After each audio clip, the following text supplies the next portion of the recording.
I can't believe I even have to do this, but it's increasingly unclear to me that Donald Trump can comfortably read the written English language. I mean, like English written on pages. I genuinely think, after reviewing a bunch of videos and comments and evidence yesterday, that Donald Trump may barely be able to read. Let's start with some journalists who have interviewed Donald Trump, who have come to the conclusion that certainly Donald Trump doesn't read. We'll start there.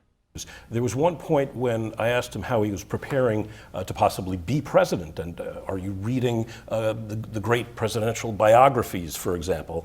And he paused for an unusually long time.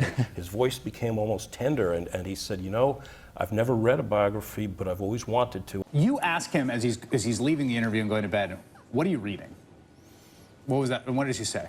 He kind of had that look, oh yeah, you got me. And then he tried to answer, and he said he's reading this book that Ed Klein wrote, A Hatchet Job on Hillary Clinton, which I'm sure he's not reading. Then there was a book about Nixon, which he couldn't remember exactly. Right. So Trump has said many times on the campaign trail that one of the main reasons he'd be a good president was because of the stuff that he wrote about his life in Art of the Deal. But of course, we know he didn't actually write it. And one of the most notable things to come from an interview with the guy who actually wrote Art of the Deal, Tony Schwartz, is that he realized that not only did Trump have essentially no attention span whatsoever, which connects to his concerning level of TV watching that we've heard about over the last week or so, but also that he would be shocked to learn that Trump had read a single book cover to cover in his entire adult life. Again, this is a quote from an interview with Tony Schwartz, where he said, that's why he so prefers TV as his first news source. Information comes in easily digestible sound bites.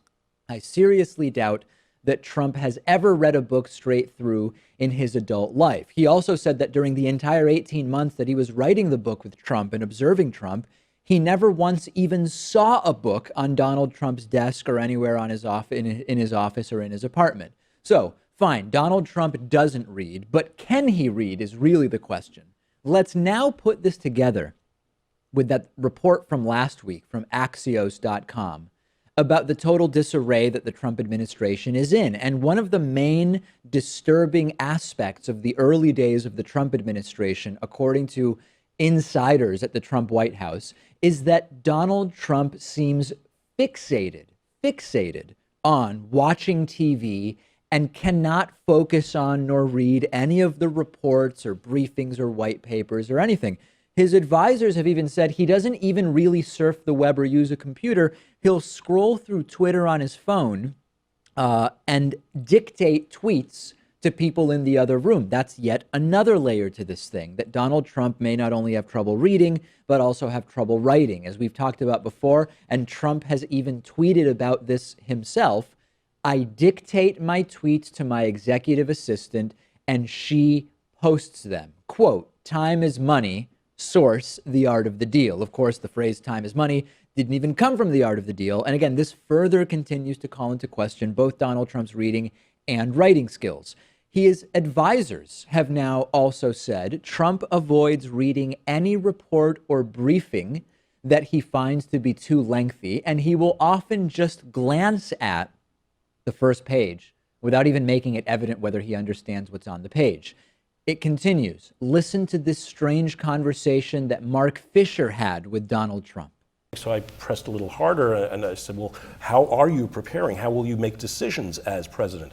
And he said, well, I'm not going to be reading any big reports or anything like that. And he told me the story of how a guy from Wall Street came to him, wanted him to make a deal in China, and said there was an innovative kind of financing that he wanted Trump to consider. And so Trump said, well, I don't know anything about that. And the guy said, no problem, we've done some research. I have a report, I'll send it to you today. And Trump said, don't send me any blanking reports, and said, because I won't read them. And here is Trump telling Chuck Todd that he gets his foreign policy advice from TV. Odd place for a presidential candidate to be getting foreign policy advice. Who do you talk to for military advice right now? Well, I watch the shows. I mean, I really see a lot of great, you know, when you watch your show and all of the other shows, and you have the generals, and you have certain people. But is there So that's circumstantial. Trump doesn't read. But is he avoiding reading because he doesn't like it or because he has trouble reading? And here is where it all explodes. I recently saw this interview I'm about to play for you on the Opie with Jim Norton radio show with Saturday Night Live's Pete Davidson. And Pete Davidson described that when Trump was guest hosting Saturday Night Live, he genuinely seemed unable to read the script. Take a look at this. Okay, so he's like, he doesn't really know how to read. For real. Yeah. So during like the table read, he like, before like we were gonna read each, before he had to read each line, and he's the host, so he's at everything. Yeah. He would go, I'm not gonna say this. I think I'm gonna say it the way I want to say it. Is that okay? Is that okay, Lauren? Is it everything? And everybody's like, what? And then this is my favorite part is there was a sketch that we wrote where he's at Disneyland with his daughter, and the line is, all right, let's get out of here. Turkey legs? Like, let's like go get turkey legs? And he doesn't know how to read.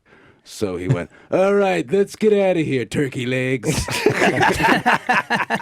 He called his daughter turkey legs. And then he looked up, like, he doesn't get it. Like, he thinks if everybody's laughing with him, but we're all laughing at him. So this would explain why it's such a disaster every time Trump tries to use a teleprompter. Not because he's unfamiliar with prompters, but because he's not a very good reader. Let's take a look at just one of these awkward teleprompter debacles. Everything that is broken today can be fixed, and every failure can be turned into a truly great success.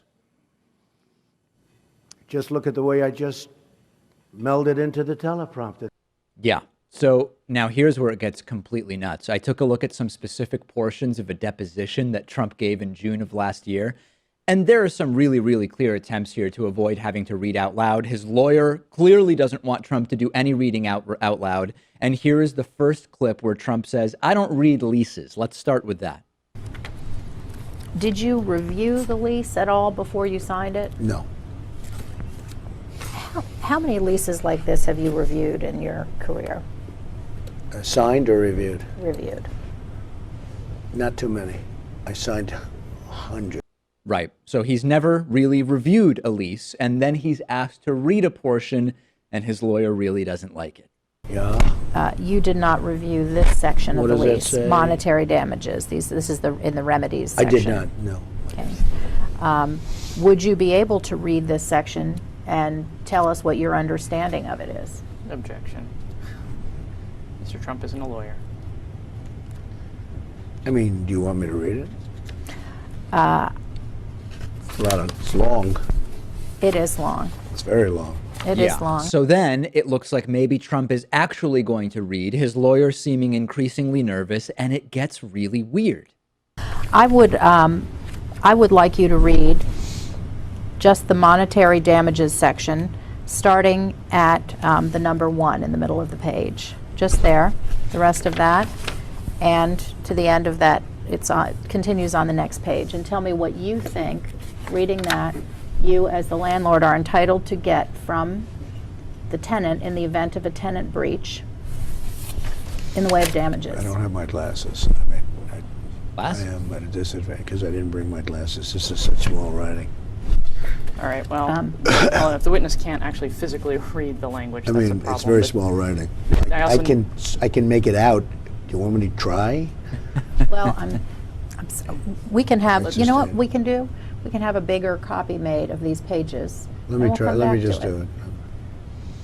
All right, I have to place on the record a hearty objection.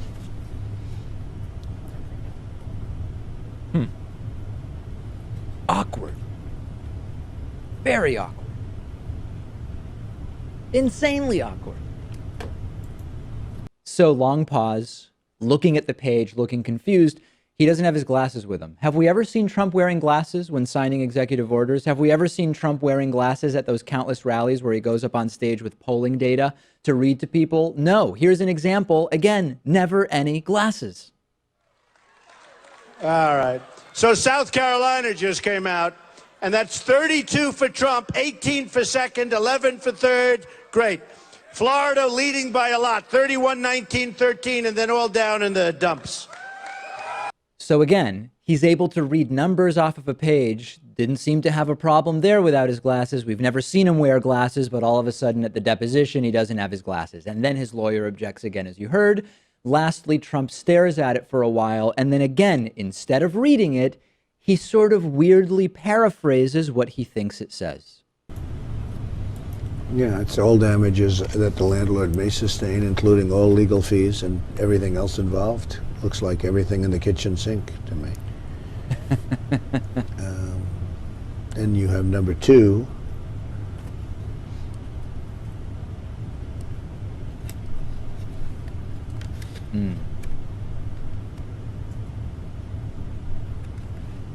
Yeah. Go on. It's to value the positive difference with the aggregate amount of the base rent and the additional rent. The guy can barely read, Pat. I am convinced he can barely read. And even on Inauguration Day, I didn't think much of this. Trump seemed confused about which orders he was signing and where to sign. But it's all part of this. He kept having to be told what he was signing, and now it all comes together. The guy barely can comprehend what's on pieces of paper. We have to sign that. I know that. Before, and then they'll. I thought it was healthcare. We're going to get Chuck to sign that. Where would you like me to sign this? You just sign it underneath. Just underneath. Any place you want. As long as it's signed. So we may have a Trump president. We may have a president in Trump here who isn't speaking at a 4th grade level because it's some genius way to appeal to people. It's because he's reading at a 4th grade level, and that's the highest level he's able to speak at. I mean, I'm not sure if we have enough here to make a conclusion on his raw reading ability. No. But the lack of intellectual curiosity is what bothers me, because you can get books on tape. You can have advisors come in Right. and tell you what the policy proposals are. There's ways around this. There are ways around it, but this is all incredibly disturbing, and I'm curious to see what the audience thinks about it.